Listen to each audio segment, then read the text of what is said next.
Mayong adlaw, katawhan sa Dios sa Archdiocese sa Osamis. Adlaw karon nga Lunes, September 27, 2021. Akong timbaya sa mga mag-uuma o mga mananagat. Gahapon atong gisaulog ang Seafarers Sunday. Unya ingon man usab atong giampo ang mga maestra nga mikuha sa pasulit sa exam sa LET, Licensure Examination for Teachers. Atong giampo nga unta buligan sila ug ang tanan makapasar aron daghan kaayo ang ma-eligibles. Ato pod karon nga gisaulog ang piyesta ni San Vicente de Paul, labi na gayod dinhi sa Tinago, dakbayan sa Osamis.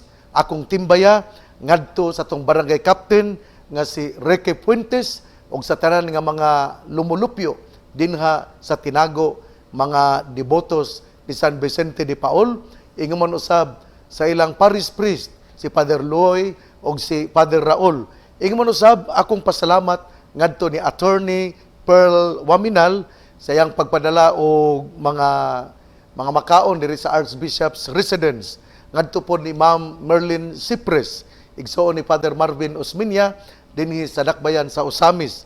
Salamat sa imong gipadalang tambal aron ako mamaayo ingon man usab sa kining vitamins sa diha nga ako nga galain og lawas imo pong gipadad-an si Monsignor Boy Naron. Salamat kaayo.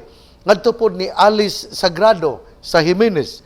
Ako pong pasalamat sa faculty and staff sa Mount Carmel High School sa Balyangaw, headed by Sir Maiko Diangka, o sa tanan nga mga principal dinhi sa ato nga probinsya sa Misamis Occidental, labi na gyud sa mga principal sa Archdiocesan Commission on Education, mga Catholic schools dinhi sa Archdiocese sa Osamis. Ako po nga greetings ngadto ni Ma'am Edna Dumaog, ang principal sa Osamis Cathedral School of Immaculate Conception Incorporated. Ako tang hangyo sa mga ginikanan nga atong paningkamutan nga atong yung paeskwelaho ng atong mga anak dina sa Catholic school. Naa kana ang kining Oksisi, Osamis Cathedral of the Immaculate Conception, Osamis Cathedral School of Immaculate Conception, naa kana may mutang luyo sa Metropolitan Cathedral sa Immaculate Conception dinhi sa dakbayan sa Osamis. Mao na nga ato gyud nga paeskwelaho ng atong mga anak, atong paningkamutan nga matudluan o katisismo ang atong mga kabataan. Ako po nga birthday greetings ngadto ni Windel Humuad Hernandez sa Isabela City, Basilan, nga gasaulog sa iyang birthday niadtong miaging September 25.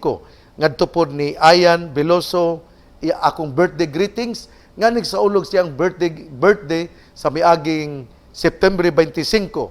Ako po nga kining pahasubo sa pundok sa Missionary Sisters of Our Lady of the Triumph of the Cross tungod sa pagtaliwan sa kamatayon ni Sister Violeta Navarro, MSOLTC, nga namatay niadtong September 24, 2021 sa mga alas 7:40 sa buntag.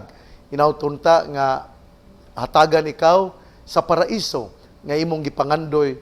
Hinautunta nga ikaw sugaton sa mga martires o ipahiluna sa tiilan sa tong Ginoo.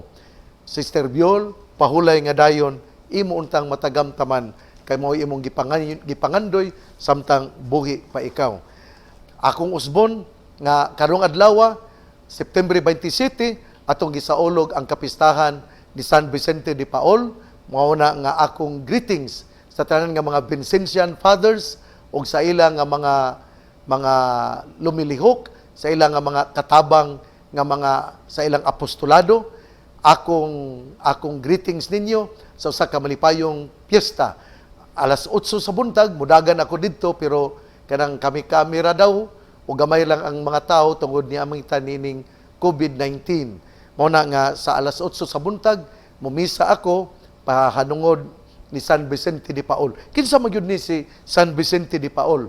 Natawo siya niadtong Abril 24, 1581 o namatay niadtong September 27, 1660 o sa kanunay siya gitawag nga Apostle of Charity. Tawgon pud siya og the father of the poor. O sa mga dinhi sa Pilipinas, nabantog sila nga gitawag og reformer of the clergy.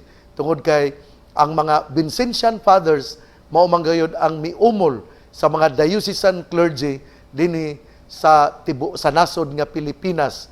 Dina sila sa Cebu, ingon mo sab dina sa Iloilo, ingon mo sab dina sa ngadto sa mga lugar nga sila gyud ang naguna nga miumol para preparahon nga mamahimo nga diocesan clergy. Sama gud kanako gud diocesan clergy, dili man ko usa ka kining congregation nga niapil og kongregasyon.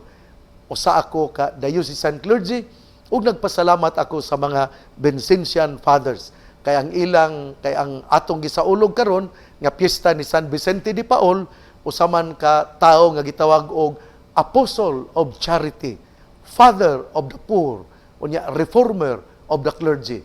Muna nga ngadto sa mga Vincentian fathers, salamat kayo kaninyo. Ang atong ebanghelyo karon atong kutloon sumala sa ebanghelyo ni San Lucas. Unya naglalis ang mga tinun-an kung kinsa ang labing dako kanila. Nahibalo si Hesus sa ilang ginahuna, busa mikuha siya og bata, gipatindog niya sa ilang kiliran og miingon kanila, ang mudawat niining bata sa akong ngalan, mudawat kanako. Ug ang mudawat kanako, mudawat usab kaniya nga nagpadala kanako. Kay ang labing ubos kaninyong tanan, mao ang labing dako. Si Juan mingon kaniya, magtutudlo, nakakita kamig tao nga sa imong ngalan naghingilin og mga yawa ug amo siyang gidid-an kay dili man siya sakop sa atong pundok. Ayaw siya pagdid-i, mingon si Hesus kaniya ug sa uban nga mga tinun-an, kay ang dili bato kaninyo dapig kaninyo.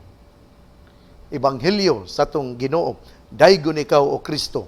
Mga igsuon, atong una-una nga ania kita sa 26 nga Domingo ordinaryo sumala sa kalendaryo sa simbahan. 26 Sunday in ordinary time. Unya ang tema gayod sa ato nga nining simanaha atong kuhaon sa tema sa miaging Domingo kagahapon. Ug ang tema kagahapon mao nga no to competition, yes to collaboration. Unya gihatag usab kagahapon ang bahin sa kining importante nga ang atong tibuok nga kinabuhi ato gayong ihalad ngadto sa Ginoo. Pero kon makasala gani ang ato nga mata o tiil o kining kamot, giklaro gyud nga sa ebanghelyo nga likon imong interpretahon kagahapon litra por litra, naghisgot kini nga ipaputol ang imong tiil, ipaputol ang imong kamot, ipaputol ang imo ipalugwa, ipatguli, lugito ng imong mata ug uban pa. Pero ang punto gyud sa ebanghelyo mao nga sa atong pagbansay sa mga bertudes sa Ginoo nagkinahanglan kini og disiplina. Na kay kon kining ato gyud nga litra por litra nga kining sabton ang ebanghelyo, nakadaghan ka ng mga pungkol nga makita nato, no? Kadaghan ka ang gipang putlan og dila kay dili nakasulti. Kadaghan ka ang gilugitan og mata. Mao na nga dili nato interpretahon litra por litra. Mao na nga kadtong mga pundok nga mo interpret og litra por litra, nganong wala man ko kakilita lagi sa inyong pundok nga dunay mga pungkol, daghang mga dili katingog gigpamutlan og kining dila. Nganong wala may daghan ninyong pundok ninyo nga kanang walay mga buta, nga wala din ninyo tuhoy ang inyong gituhuan nga atong interpretahon ang ebanghelyo litra por litra. Dili. Do not interpret the Bible, the words of the Bible, letter for letter. Ato kining interpretahon, gitawag kini og epikaya, kana bang the spirit of the law. Kinahanglan atong interpretahon ang ebanghelyo sumala sa espiritu nga gauban niini. Og ang punto maura gayod nga ato nga ibansay ang bertudes nga puno sa sakripisyo. Unya nagpasabot kini nga ato yung puy-an nga dunagyoy mga kining pamaagi diin gihugtan gayud ang atong bakos, ginuntan og mga sakripisyo aron gyud mabansay ang bertudes nga atong gipangandoy. Nining bang ebanghelyo karon niarong adlaw pod naghisgot pod duha kini kabahin. Ang una, gahisgot na usab ang mga tinun-an kung kinsa ang labing dako kanila. Ang context na ini mao nga si Hesus gituhuan sa mga katawhan nga usa ka Mesiyas. Pero ang ilang pagsabot sa Mesiyas mao nga siya usa ka political liberator. Meaning, tungod kay sila nag-antos sa kagamhanan sa langyaw nga gidumala sa mga Romanhon, nagtuo sila nga si Hesus mao ang tubag sa ilang pag-ampo nga pukanon ang Romanhon nga gobyerno kagamhanan ug sila ilang gusto nga si Hesus mao ang mamahimo nga number 1 dinha sa ila nga gobyerno. Mao na nga ang mga apostoles nagpositioning dayon. Kada bang pareha ba taw sa kining mga politicians nga mudapig og usa ka tawo nga kun mo daog og presidente, asiya day mahimo nga executive secretary, nahimo nga kining Secretary of National Defense, nahimo nga secretary sa Department of Social Welfare and Development, mahimo nga secretary uban pa. Ug maupod kini ang gihuna-huna sa mga apostoles. Ug diha galalis sila kung kinsa gyud ang mamahimong dako, mamahimo nga secretary sa ato nga Ginoo. Mao na nga galalis sila. Tingali init na kayo ang ilang paglantugi. Ug diha si Hesus mi-intervenir ug mingon kanila, nagunsa man kamo, ngano nga kamo galalis man. Ug iya dihapon nga gitudluan nga ang labing dako sa gingharian sama sa usa ka bata nga mo depende sa Ginoo, nga sama sa usa ka bata nga musugot sa mga isulti sa Ginoo. Kana bang doon na ba'y obedience? Unya, giklaro po sa itong Ginoo, nga dili usa ka political leader ang iyang pagkatao, kundi spiritual leader.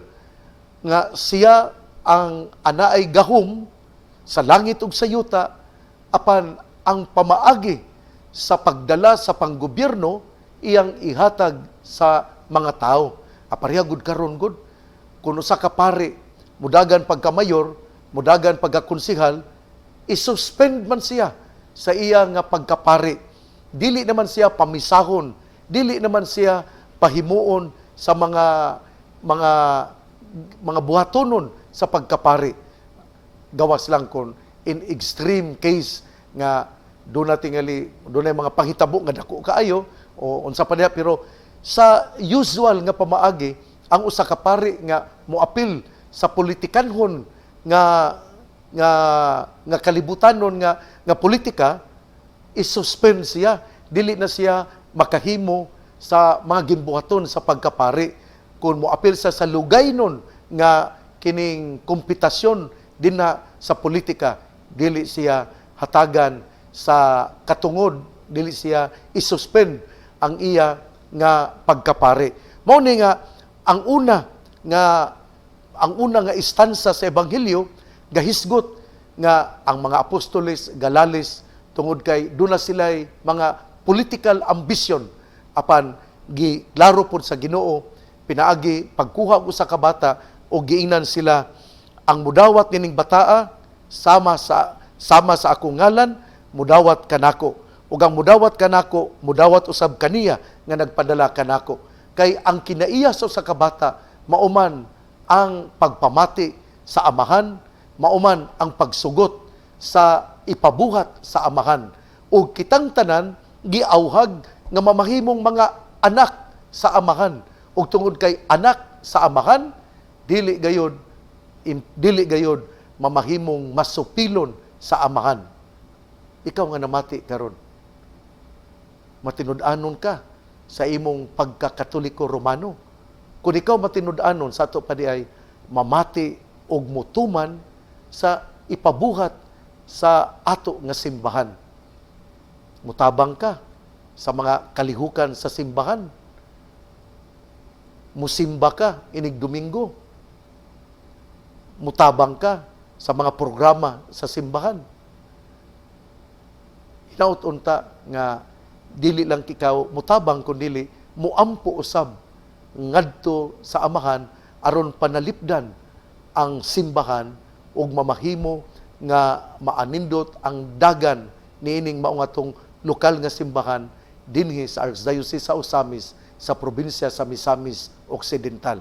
Mao kini ang unang punto nga galalis ang mga tinun-an, pero ang Ginoo miingon importante nga dili kamo magunahuna og political ambition. Kinigong political ambition mao man ni ang mudala og kasamok dinha sa atong banay. Mo'y muhadala og kasamok dinha sa ato nga dakbayan. Na tan-awa gyud niya unya ang taliabot nga politika dinhi sa Misamis Occidental. Samok gyud ni kaayo. Unya dili kani makahatag unya og kalinaw niadtong mga kaniadtong mga amigog amiga kuno kaniadto. Duna gyud panagbangi unya duna unyay masakitan. Mo na nga ang politika usahay dili maayo, pero kun ikaw modaog unya imong tarungon ang pagdala sa politika sa panggobyerno, maayo. Well done, good and faithful servant. Pero kung ang imong hunahuna dili nimo ihatag unsay maayo para sa katawhan, labi na gyud kining mga maayong dalan, labi na gyud kining tubig, labi na gyud kining mga covered court, labi na gyud kining ang mga bridges, mga tulay, kung dili na nimo ihatag, wa gyud kay ugma sa politika. Kung imong babagan ang unsay maayo unta para niya ng maong lungsod, kay dili ka gusto kay ang imong ngalan wala mahiapil, wa gyud kay kaugmaon sa politika. Ang kaayuhan sa lungsod mao gyud imong hunahunaon, dili ang imong bulsa. Ang hunahunaon gyud nimo mao aron matabangan ang katawhan nga gihatag nganha kanimo dinha sa politika nga panglantaw. Mao na nga ang politika usahay dili maayo, pero maayo usab kung kini gamiton sa tinarong nga pamaagi. No to political ambition that will only enrich yourself. Yes to politics that will cater the implementation of the welfare of the constituents. Ang mga spiritual leaders kinahanglan yun nga mulikay sa political ambition. Usbon ko pare madre nga mangandoy nga may mong mayor konsehal, isuspend ikaw og dili na ika mamahimong pare, dili na ka mamahimong madre. Kunya ang ikaduhang punto mao kining ang paghatag o gahom aron musangyaw sa mayong balita o muayo sa mga masakiton. Dinhi ang mga si Juan ang pinangga pagyod nga apostoles sa Ginoo, mao pagyoy niingon nga magtutudlo, nakakita kami tao nga sa imong ngalan naghingilin og mga yawa ug amo siyang gidid-an kay dili man siya sakop sa atong pundok. Dinhi atong makita ba nga naay spiritual jealousy. Kana bang gini gipakita dinhi nga dunay mga pundok nga dili maabot tingali sa Katoliko, unya tuad dito ang laing mga tinuhuan. Kung nagdala sila kung ang ilang punto matarong o dili nila dauton usab ang Katoliko, maayo. Pero kung imong dauton ang Katoliko, dili ka na maayo. So mo'y akong giingon kaganina nga yes to collaboration, no to competition. Kung ikaw mudaot, na magyud dinhi atong makita ba nga dunay dili that belonging to the inner circle of Jesus, there were people who also proclaim the Word of God. And Saint John, because he has realized that this person who proclaimed Jesus did not belong to their group, then he stopped him. But Jesus said, ayaw siya pagdidi, kay ang dili bato kaninyo, dapig kaninyo. Mao na nga dunag gyud ko'y pangandoy, nga muhimo gyud og mga parokya sa mga labing hilit nga mga lugar, in order that there will be no other faith affiliations will grow in that place, because the Roman Catholic Church has reached that place.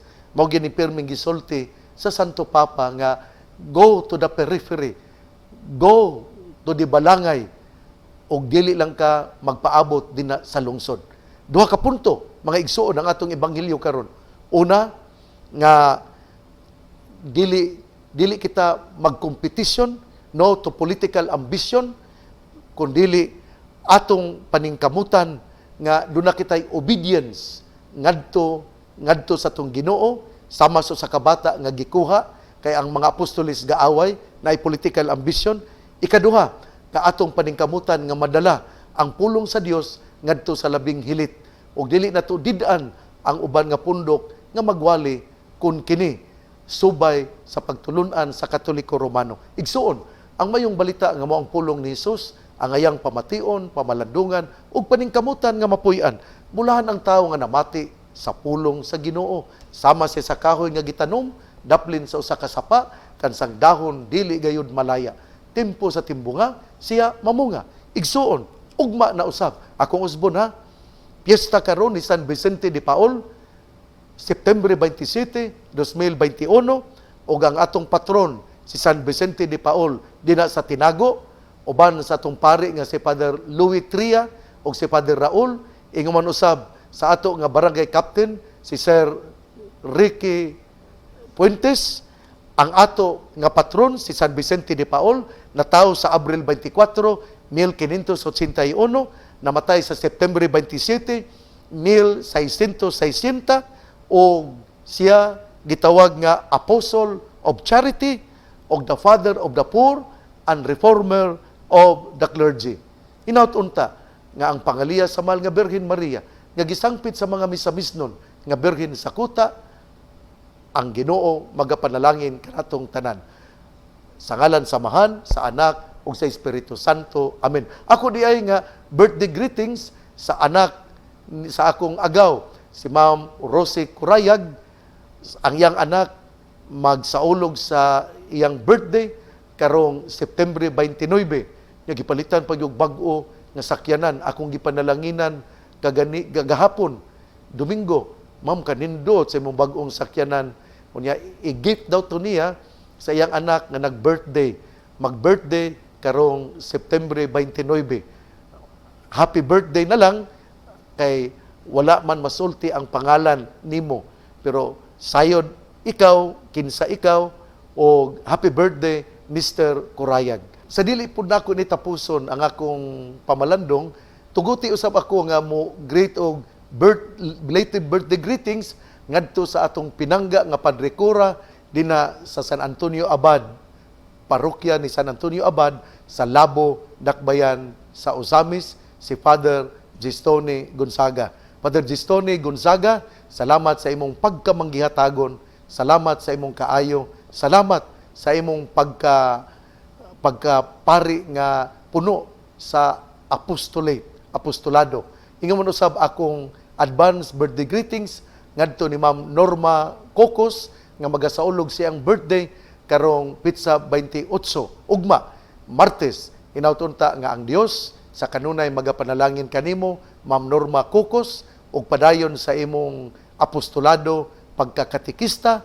Salamat kay ang simbahan nagpasalamat gayud kanimo tungod sa imong apostolado kahago nga magsangyaw sa mayong balita pinagi sa pulpito sa kahanginan.